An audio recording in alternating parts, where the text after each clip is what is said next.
Halo, perkenalkan dulu, nama aku Kasabel Aldia, aku dari Sekolah IPS 2. Aku hari ini mau menjelaskan tentang perlawanannya Aceh dan Maluku melawan Portugis. Yang pertama aku mau masuk dulu ke perlawanannya Aceh lawan Portugis. Yang pertama kita masuk ke penyebab. Betul sekali teman-teman, nggak ada gak ada sebab akibat ya sebab akibat, pokoknya nggak ada hal yang harusnya mereka lakukan tanpa sebab, sesuatu sebab gitu. Nggak mungkin ya Aceh ini ngelawan Portugis tapi nggak ada nih sebabnya, kan nggak mungkin dong ya. Kita masuk yang pertama, itu penyebabnya adalah bangsa Portugis ini sudah ada di Malaka atau sudah menguasai Malaka ya, menguasai perdagangan Asia itu pada 1511. Dan banyak juga nih pedagang muslim yang menghindari Malaka dan memilih untuk berdagang dengan Aceh karena adanya monopoli Portugis di Malaka serta sikap Portugis itu yang gak bersahabat sama pelaut dan saudagar India dan Arab. Jadi karena Portugis ini melakukan monopoli di Malaka, banyak pedagang-pedagang yang akhirnya memilih buat berdagang sama Aceh. Nah, banyak kapal para pelaut dan saudagar tersebut yang ditembaki atau dirampas oleh bangsa Portugis. Kenapa demikian? Karena mereka itu memilih berdagang dengan Aceh daripada sama Portugis. Yang kedua, posisi Aceh ini strategis banget dan mudah disinggahi oleh para pelaut dan saudagar asing sebelum mereka menuju ke pelabuhan-pelabuhan di Nusantara atau sebaliknya. Misalnya, saudagar ini lebih dulu nih singgah di Aceh daripada di Portugis karena posisi Aceh ini strategis banget dan mudah disinggahi. Dan itu juga yang membuat bangsa Portugis ini menganggap bahwa itu adalah sebuah ancaman bagi bangsa Portugis yang berkuasa di Malaka. Mungkin karena takut sepi ya dagangannya, jadi bangsa Portugis ini sangat-sangat marah nih sama Aceh. Waduh, Aceh nih kayaknya bakal rame nih ya dagangannya daripada aku. Setiap pedagang pasti akan seperti itu, teman-teman. Terus yang ketiga adalah hubungan antara Kesultanan Aceh sama bangsa Eropa yang membuat Portugis ini merasa terancam karena ya siapa sih ya, kalau misalnya kamu ini rakyat biasa dan kamu itu memiliki hubungan yang banget banget baik sama sama presiden misalnya, terus ada satu orang mungkin ini sangat mengancam keberadaan diri dia sendiri karena kamu ini sudah berjalin hubungan baik nih sama presiden gitu. Jadi ya karena itulah bangsa Portugis itu menganggap bahwa itulah sebuah ancaman untuk dirinya. Yang keempat adalah sikap Kesultanan Aceh di bawah Sultan Ali Muhammad Shah yang menentang kehadiran bangsa Portugis di Malaka. Next kita masuk ke proses perlawanan. Ini proses perlawanannya itu sudah Aceh lanjutkan, sudah Aceh lancarkan pada 1523, yaitu di bawah pimpinan Harry Gues. Itu diteruskan oleh De Souza pada tahun berikutnya. Namun sayang banget teman-teman bahwa perlawanan yang dilakukan oleh Aceh ini menemui kegagalan. Jadi untuk melemahkan Aceh, Portugis itu melancarkan serangan dengan mengganggu kapal-kapal dagang Aceh, teman-teman. Dan selain mengganggu perdagangan rakyat Aceh, Portugis ini juga ngerampas kedaulatannya Aceh. Jadi itu ngebuat Aceh marah banget dan akhirnya menentukan pilihannya untuk melakukan perlawanan. Kalau nggak dilakukan perlawanan, nanti Portugis jadi makin semena-mena sama Aceh. Terus Aceh juga sudah karena Aceh pernah gagal di bawah pimpinannya Henry Gues sama De Souza, akhirnya Aceh ini mengusahakan apa sih yang harus dilakukan untuk mempertahankan dirinya dari ancaman Portugis. Yang pertama, Aceh berhasil menjalin hubungan baik dengan Turki, Persia, dan Gujarat, teman-teman. Terus yang kedua, Aceh juga memperoleh bantuan nih dari Muslim di Jawa berupa kapal, prajurit, makanan, dan sebagainya. Yang ketiga, kapal dagang Aceh juga dilengkapi dengan persenjataan yang cukup baik loh teman-teman. Terus yang keempat, meningkatkan kerjasama dengan kerajaan Demak dan Makassar. Mereka meningkatkan kerjasama pastinya untuk melawan Portugis dong ya. Nggak mungkin dong kalau misalnya mereka menjalin kerjasama dengan baik, tapi nggak apa-apa sih. Setiap orang kan bisa meningkatkan kerjasama yang baik ya, nggak mungkin hanya cuma buat melawan Portugis mereka tiba-tiba aja menjalin kerjasama dengan baik. Malah nanti mereka wah ada apa nih kok tiba-tiba menjalankan hal yang baik gitu.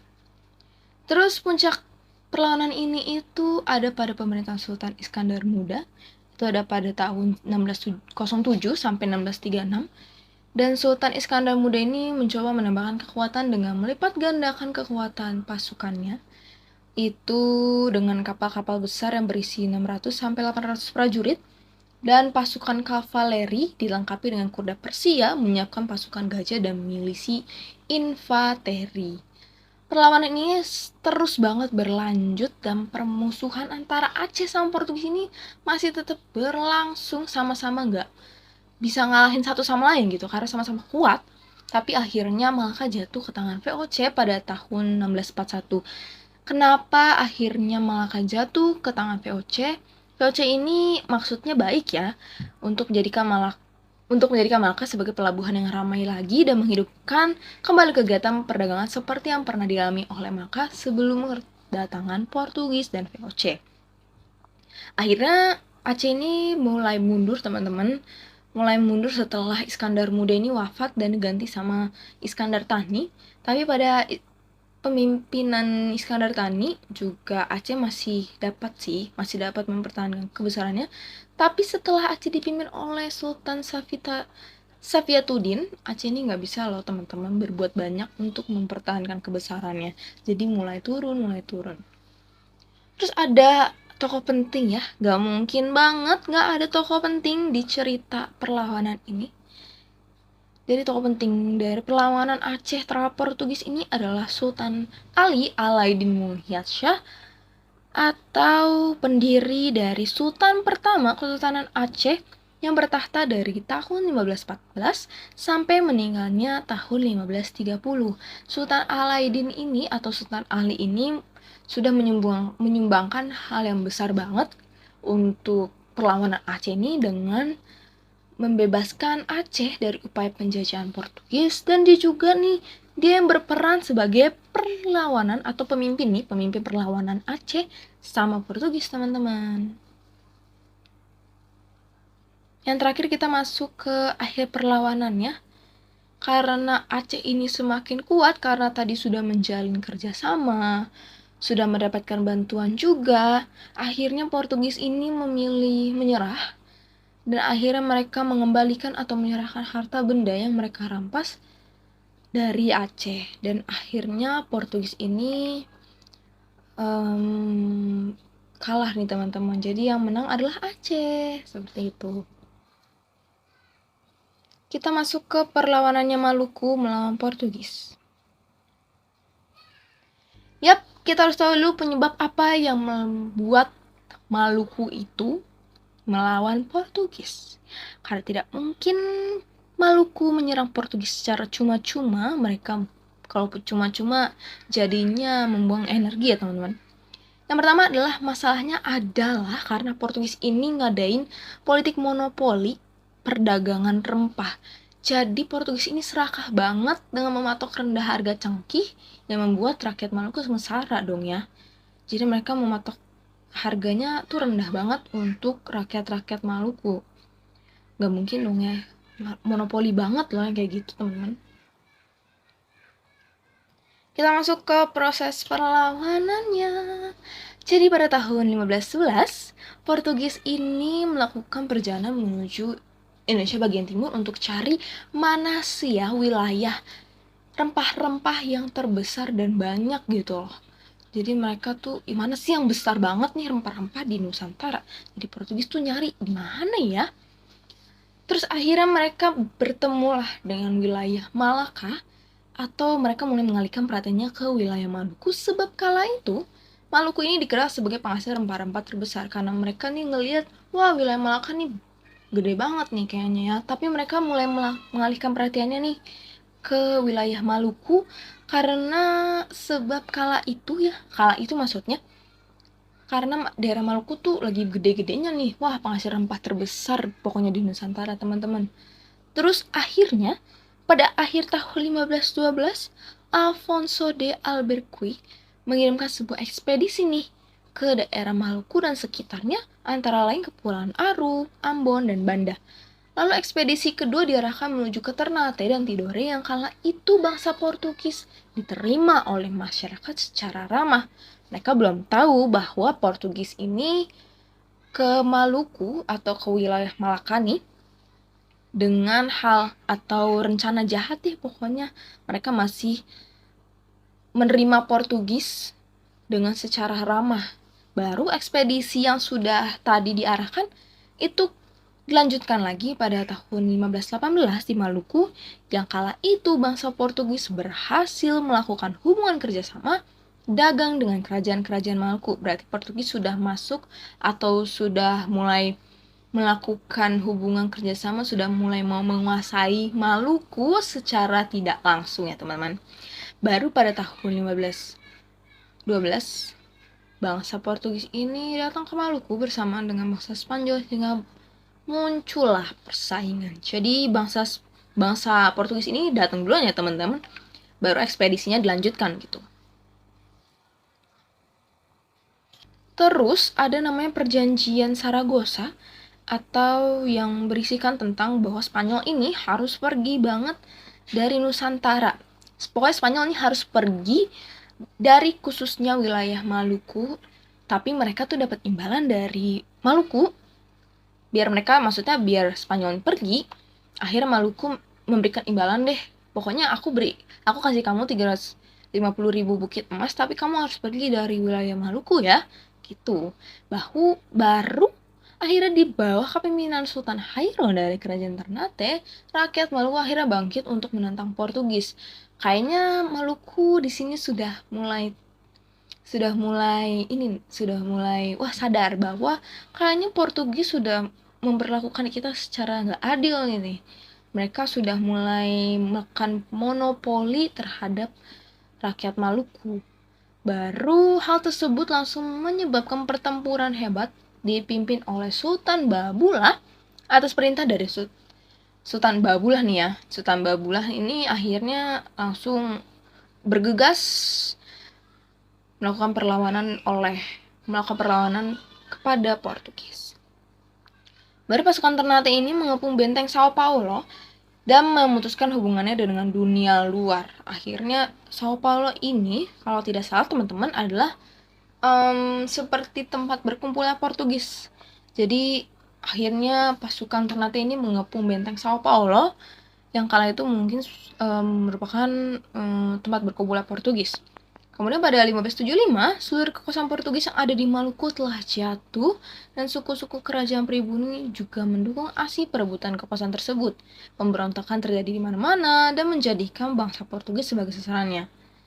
Akhirnya, teman-teman, sebelum tahun 1576, wilayah Ternate sudah ditinggalkan oleh bangsa Portugis. Artinya adalah wilayah Ternate atau bangsa Maluku ini menang melawan Portugis. Seperti Aceh tadi, mereka sama-sama menang melawan Portugis.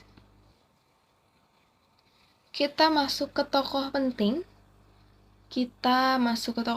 Yaitu Sultan Khairun, Sultan Ternate ke-23 yang bertahta selama 1534 sampai 1570. Ia merupakan ayah dari Sultan Babulah. Jadi tadi perlawanan terhadap Portugis itu juga merupakan suruhan dari Sultan Khairun kepada Sultan Babulah, teman-teman. Ia dikenal sebagai pemimpin arif, tegas, pemberani, dan muslim yang taat serta toleran. Baik banget ya Sultan Khairun, teman-teman. Kita masuk ke yaitu akhir perlawanannya wilayah Maluku terhadap Portugis itu seperti apa ya? Jadi karena tadi kalau di akhir itu berarti Portugis itu sudah keluar atau sudah meninggalkan wilayah Maluku. Tapi teman-teman harus tahu bahwa dari akhir perlawanan adalah sebenarnya ada awalan dulu nih. Awalnya adalah penangkapan Sultan Khairun membuat kebencian rakyat Portugis ini semakin meluas dan timbul kacauan. Jadi sebelum Sultan Khairun ini meninggal, Sultan Khairun ini sempat ditangkap dan dikurung di benteng Sao Paulo. Tapi akhirnya Sultan Khairun ini dibebaskan oleh Portugis, dan dengan iming-iming adalah untuk mengadakan pertemuan untuk berunding, mungkin berunding untuk damai nih, pengen damai aja nih daripada harus lawan terus.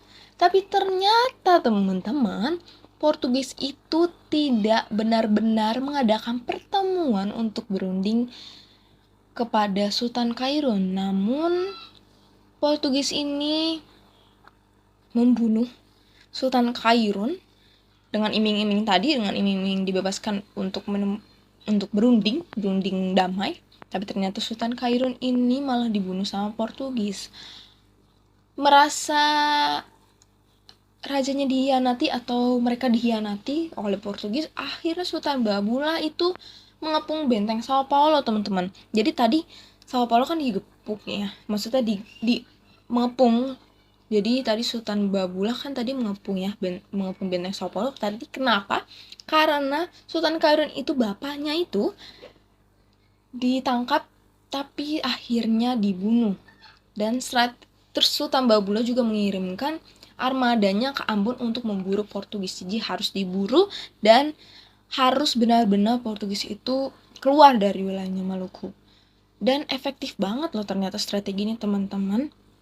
Pada akhirnya Portugis itu menyerah dan angkat kaki dari Ternate pada 28 Desember 1577.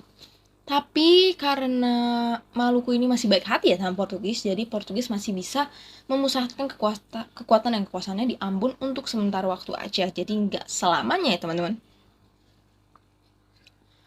Oke, segitu aja dari aku. Terima kasih sudah mendengarkan